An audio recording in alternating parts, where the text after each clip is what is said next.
Assalamualaikum.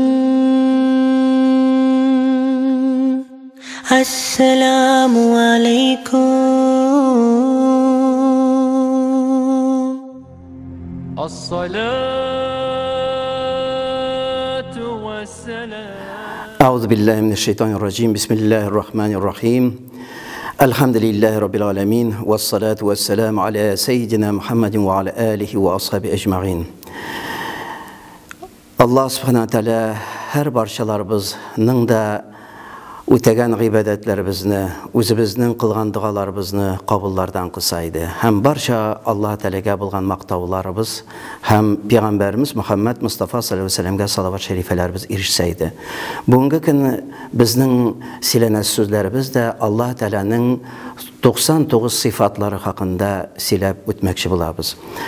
Elbette Allah subhanahu teala Kur'an-ı Kerim'inde de ushbu ayet kerimesinde A'raf suresinde Bismillahirrahmanirrahim velillahil asmaul husna fad'uhu biha dip ayet kerimede ayetinde Allah Teala ushbu ılı matur en körkam isimler bilen Allah Teala sıfatlandı. Ol da ise Peygamberimiz aytgancha Allah Teala'nın 99 sıfat isimleri var. Her bir isimleri bilen Allah Teala'ga biz müracaat etamiz, Allah'dan tileklerimizni, dualarımızı kılatırgan bulabız.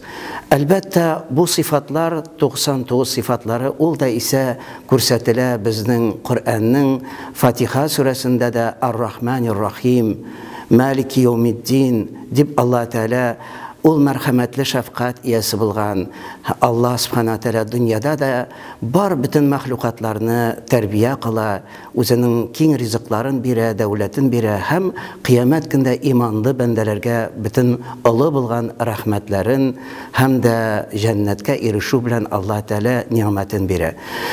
Mine bizning için bugünkü Allah Teala'nın sıfatlarında Allah Teala el-Hakim, hüküm etüşü bar nesede bütün aleminin hocası bulgan ol Allah Teala.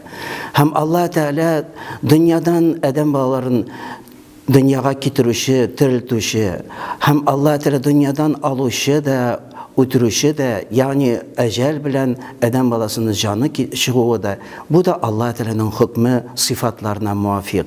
Hem Allah Teala her bir nesede kudret kış iyesi, Allah Teala bütün er-Razzak rızıkların keng bir işi. Çünkü biz bu dünyada şu nimetleri bilen rızıklanabız. Hem Allah Teala'ga imanlı bendeler şükrana rahmetler okuylar. Hem şunun şekilde Allah Teala kıyamet günün hocası, ol günde sıralanır.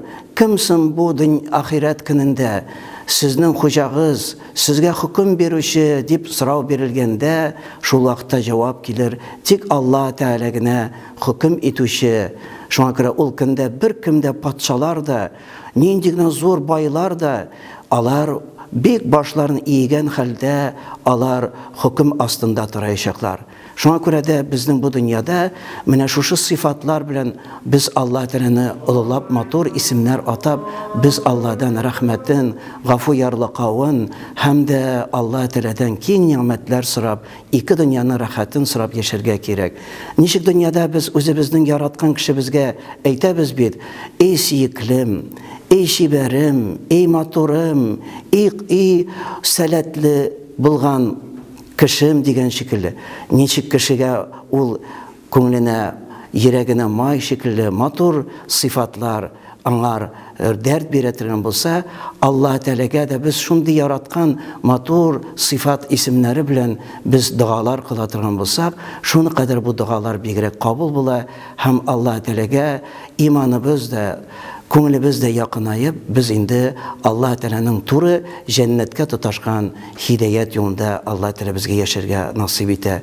Şuna göre şu sıfatlar bilen biz indi irenik, o sıfatlarını ko'ngildan yatlayıp hem Allah'dan şu isimler bilen sırap özümüzge ılı baxetlerini, hazinelerini, iki dünyanın rahatını tabırga nasip etseydi Allah Teala.